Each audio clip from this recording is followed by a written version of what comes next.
और चलिए अब आपको डॉक्टर किरोड़ी लाल मीणा का बयान बता देते हैं। उन्होंने कहा कि मैंने कोई फोन टैपिंग की बात नहीं की, मैंने पार्टी को हर जवाब दे दिया है। हमने धरना तो दिया, आरएएस परीक्षा रद्द कर दी और आरपीएससी को हाईकोर्ट से डांट पड़ी है। मैं किसी से नाराज नहीं हूं और बीमार होने के कारण विधानसभा नहीं जा पाया। हनुमान जी का जन्म बीजेपी में हुआ है और उनके पिताजी बीजेपी में थे। हनुमान बेनीवाल ने बीजेपी को छोड़ा था, ऐसा कहना है किरोड़ी लाल मीणा का।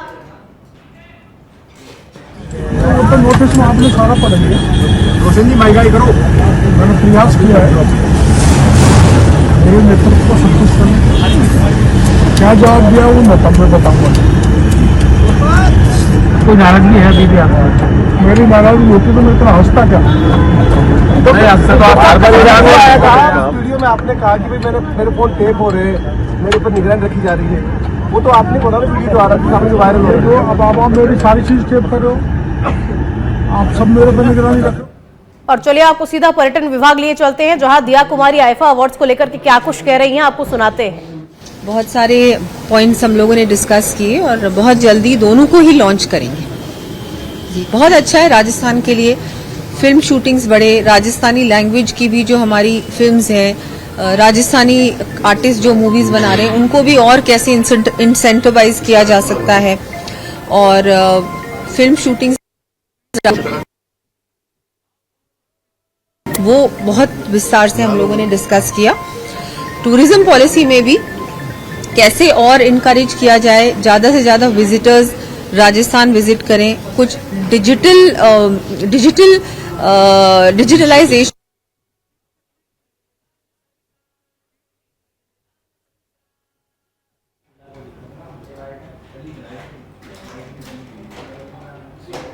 बनाएंगे, पूरी एलईडी स्क्रीन लगाएंगे, इन्फॉर्मेशन उसको देंगे ताकि वो एक ही जगह पे आएगा और उसको जो इन्फॉर्मेशन चाहिए, कोई कंप्लेन भी करनी है तो यहाँ आके वो कर सकता है। और उसको एड्रेस भी हम लोग करेंगे, यहाँ स्टाफ भी बैठाएंगे और पूरा डिजिटलाइज करेंगे उसको, ताकि एक जगह हो, एक स्थान हो जहाँ पर उसको इन्फॉर्मेशन भी मिले और अगर कोई इश्यू भी आ रहा है तो उसको एड्रेस कर सके। जयपुर की एंट्रीज को लेकर भी मैम वहाँ भी तो इस तरह का हम कुछ करने का विचार रखते हैं। और जो सरकारी इमारतें खासकर जो चाहे सचिवालय और जो दूसरी सरकारी बिल्डिंग है उसमें भी टूरिज्म प्रमोशन को लेकर के हमारे इतिहास से जुड़े कुछ इस तरह के पेंटिंग। बिल्कुल जी, एयरपोर्ट पे भी हम लोग कोशिश कर रहे हैं, बहुत जल्दी होने वाला है। एयरपोर्ट पे भी काउंटर लगेगा जिसमें टूरिज्म की सारी इन्फॉर्मेशन आपको मिलेंगी जयपुर एयरपोर्ट पे। शुरुआत में और भी एयरपोर्ट्स पे हम लोग आगे कुछ करेंगे।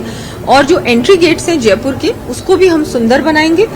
जयपुर वर्ल्ड सिटी के 300 साल होने वाले हैं 2027 में, उसमें भी हम लोग बहुत अच्छे कार्यक्रम भी हम लोगों ने प्लान अभी आपको पता पड़ेगा थोड़े दिनों में। स्क्रीन की बात कर रहे हो आप, जैसे यहाँ पे भी स्क्रीन का होगा, ऐसे जैसे ट्रांसपोर्ट है, जैसे बस स्टैंड हुआ, रेलवे स्टेशन, एयरपोर्ट हुआ, वहाँ भी इस तरीके को स्क्रीन लगाई जाएगी ताकि राजस्थान को शोकेस किया जाए। बिल्कुल बिल्कुल, ये हम लोगों ने और शहरों के लिए तो सोच रखा है और वो प्लानिंग में है, पाइपलाइन में है।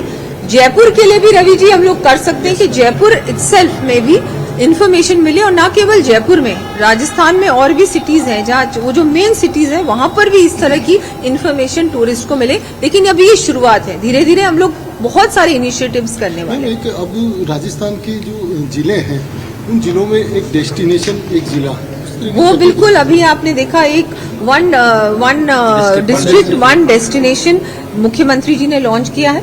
उस पर भी हम ध्यान देंगे कि उस डेस्टिनेशन में बहुत कुछ देखने को हो टूरिस्ट के लिए और वहां पर वो कनेक्टिविटी भी उसको अवेलेबल हो और वो भी एक डेवलप हो as a tourist destination. Thank you.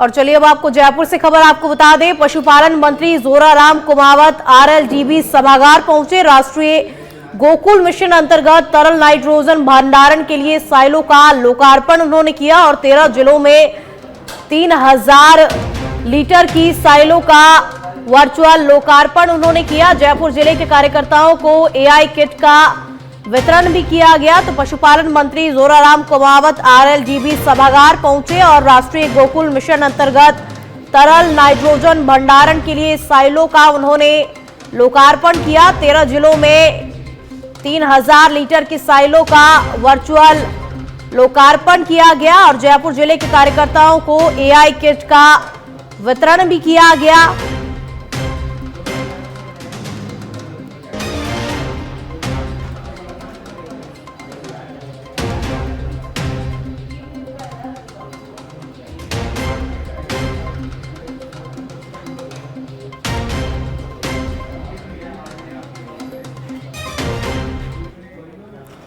Jaipur में नाबार्ड स्टेट क्रेडिट सेमिनार का आयोजन किया गया, जहां नाबार्ड ने राज्य फोकस पेपर जारी किया और कार्यक्रम की अध्यक्षता सहकारिता मंत्री गौतम कुमार दत्त ने की। इस दौरान डॉक्टर राजीव सिवाच, मुख्य महाप्रबंधक नाबार्ड राजस्थान क्षेत्रीय कार्यालय के नेतृत्व में ये कार्यक्रम आयोजित हुआ।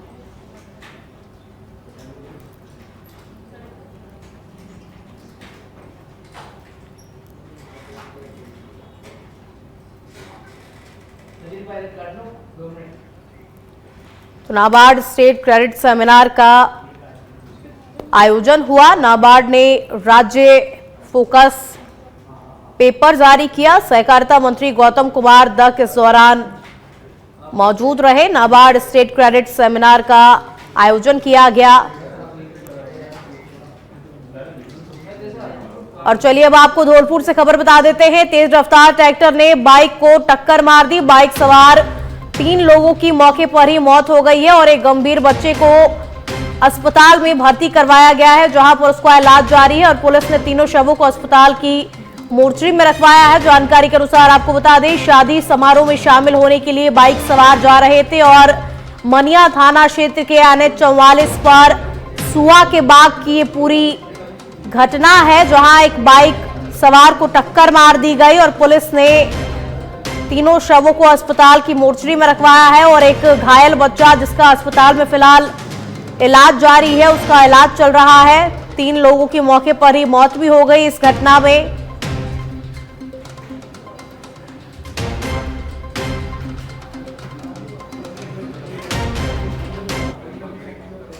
और खबर ब्यावर से है, जहां युवक ने चेन स्नेचिंग की वारदात को अंजाम दिया। बता दें, ऑनलाइन सामान देने के नाम पर महिला से कागज पर साइन करने को कहा और जैसे ही महिला ने साइन करने लगी, युवक गले से चेन तोड़ करके फरार हो गया और महिला ने थाने में अब मुकदमा दर्ज करवाया है।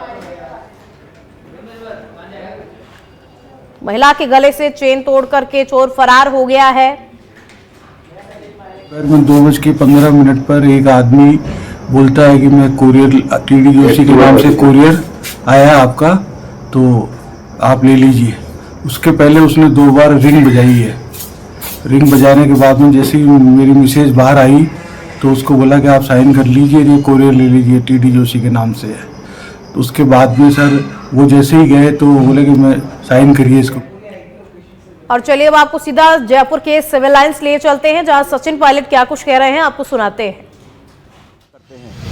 जब चोरियां पकड़ी जा रही हैं, रंगे हाथ लोग पकड़े जा रहे हैं, पुलिस कार्रवाई कर रही है, फिर भी RPSC को अभी तक सरकार ने कोई भी बदलाव के संकेत नहीं दिए हैं और सिर्फ अपनी जान बचाने के लिए स्टेटमेंट दे रही है।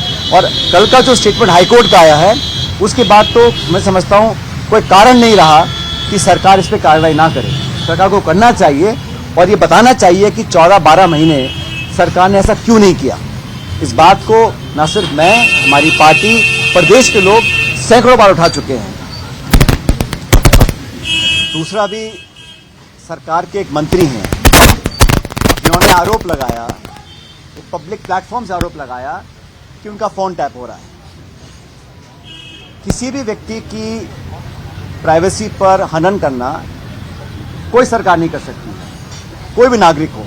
और जब वो नागरिक शपथ लिया हुआ सरकार का एक मंत्री हो और पब्लिक प्लेटफॉर्म से बोल रहे हो और सरकार कोई जवाब नहीं दे रही है, क्योंकि एक कलेक्टिव लीडरशिप होती है। सरकार का मंत्री सरकार का नुमाइंदा है, तो एक तरह से सरकार खुद बोल रही है और वो खुद कह रहे हैं कि मेरा फ़ोन टैप हुआ। उन पर उनका दल एक कार्रवाई करता है, वो उनका अंदरूनी मामला है। भारतीय जनता पार्टी का एक संगठन है, उस संगठन में वो किसको नोटिस देते हैं, क्या कार्रवाई करते हैं, ये उनका निजी मामला है, मैं उस पर नहीं जाना चाहता हूँ। लेकिन पब्लिक लाइफ में सरकार के एक मंत्री, जो आज भी मंत्री हैं, वो एक क्लेम करते हैं और कहते प्रमाण मेरे पास है और सरकार कोई जवाब नहीं दे रही। सदन के अंदर सरकार को जवाब देना चाहिए। पूरा प्रदेश और पूरा देश जानना चाहता है कि एक जिम्मेदार व्यक्ति जो आपकी सरकार के मंत्री हैं वो ये आरोप लगा रहे हैं कि उनके साथ उनका फ़ोन टैप हो रहा है और सरकार के पास जवाब कोई नहीं है। सिर्फ उनका संगठन कार्रवाई करके जवाब पूछ रहा है कि आपने ऐसा क्यों बोला गया। कोई आम नागरिक बोलता, कोई उनके दल का कार्यकर्ता बोलता, मैं समझ सकता हूँ, लेकिन सरकार का एक मंत्री, और ये मजाक बना रखा है। वो इस्तीफा दिए बैठे हैं, उनका इस्तीफा एक्सेप्ट नहीं हो रहा, वो कुछ स्टेटमेंट देते हैं, मंत्री होने के नाते कहते हैं मेरा फ़ोन टैप हो रहा है, तो संगठन कार्रवाई कर रहा है। फिर उनका जवाब, पता नहीं उन्होंने जवाब क्या दिया होगा, लेकिन मैं मानता हूँ ये मजाक बना हुआ है। लगभग 1 साल हो गया। किसी व्यक्ति को पार्टी में काम करने का अधिकार है, लेकिन जब वो मंत्री बन जाते हैं तो अलग जिम्मेदारी होती है। और एक कलेक्टिव लीडरशिप में every minister is speaking for the government. जो स्टेटमेंट उनका आया है उस दिन फोन टैपिंग का, वो सरकार का स्टेटमेंट है। सरकार में बैठा मंत्री खुद कह रहा है मेरा फोन टैप हो रहा है और सरकार मजाक बना रखा है। तो पूरी प्रणाली को एक तरह से चैलेंज किया है और दुर्भाग्य है कि सदन चल रहा है, सत्र जारी है और हमारी पार्टी ने, हमारे दल ने सदन के अंदर मामले को उठाया, कोई जवाब नहीं आया। तो मुझे लगता है कि सरकार को कुछ निर्णायक कार्रवाई करनी चाहिए, सच्चाई जनता के सामने आनी चाहिए। अगर किसी सूत्र ने उनको बताया था। कोटा के सांगोद में बोरदा टोल प्लाजा पर श्रद्धालुओं के साथ में मारपीट हुई है। आपको बता दें, टोल कर्मचारियों के जरिए महाकुंभ से लौट रहे कार सवारों के साथ में ये मारपीट की गई थी, जिसके विरोध में हिंदू संगठनों की ओर से टोल पर विरोध प्रदर्शन किया गया और अब आसपास के लोगों ने क्षेत्र के वाहनों को टोल फ्री रखने की मांग रखी है।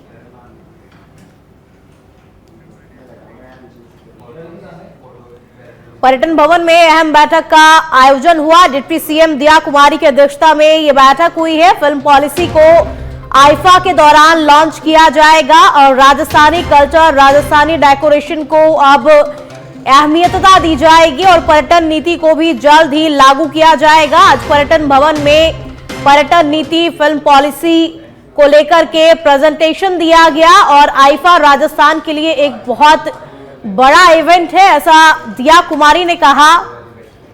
तो फिल्म पॉलिसी को आईफा के दौरान लॉन्च किया जाएगा और आईफा जो है वो राजस्थान के लिए एक बहुत बड़ा इवेंट होने वाला है। इसको लेकर के पर्यटन भवन में आज अहम बैठक हुई। दिया कुमारी की अध्यक्षता में यह अहम बैठक हुई। दिया कुमारी ने कहा कि पर्यटन नीति को भी जल्द ही लागू किया जाएगा और फिल्म पॉलिसी को आईफा के दौरान ही लॉन्च किया जाएगा।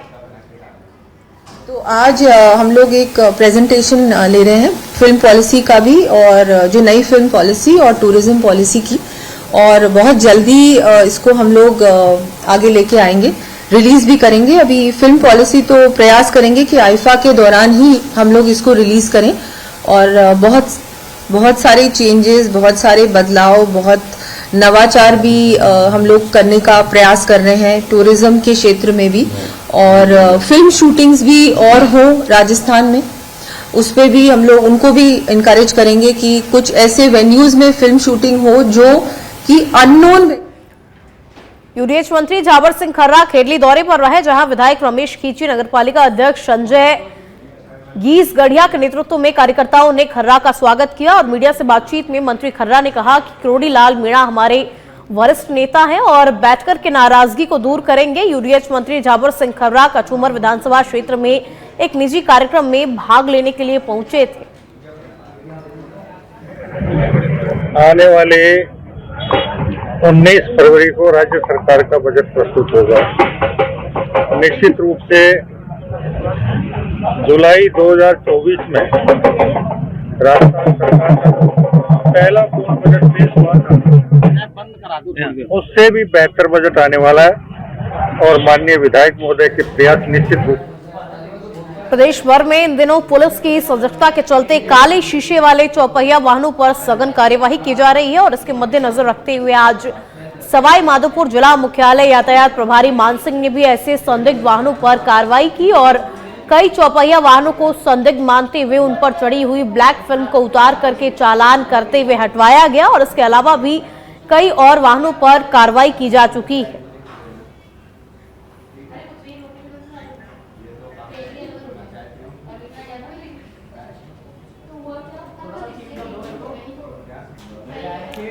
तो चौपहिया वाहनों का चालान काटा गया, काले शीशे हटाए गए और काले शीशे वाले वाहनों पर यह कार्रवाई की गई और कई चौपहिया वाहनों का चालान भी काटा गया।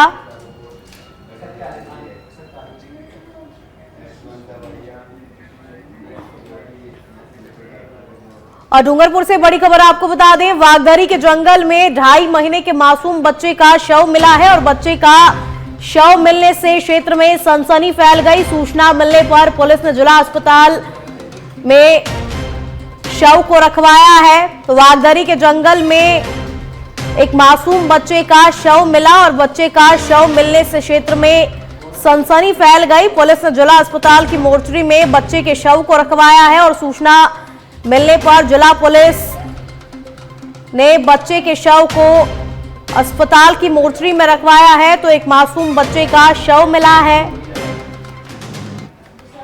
जरिए मोबाइल सूचना मिली कि वागदरी गांव के पास एक वन विभाग के जंगल में करीब 2.5 महीने का बच्चा पड़ा हुआ मिला, जिसको जाके देखे तो उसकी लाश पड़ी हुई थी, जिसको आसपास गांव वालों से उसमें पहचान करो, किसी प्रकार की पहचान नहीं पाई है। उसके बाद वहाँ से बच्चे को लाश लेकर हॉस्पिटल आए और मोर्चरी में शिफ्ट कराई है। आइंदा परिजन उपस्थित होने पर उसकी लाश की शिनाख्ती करवा जाए। अगर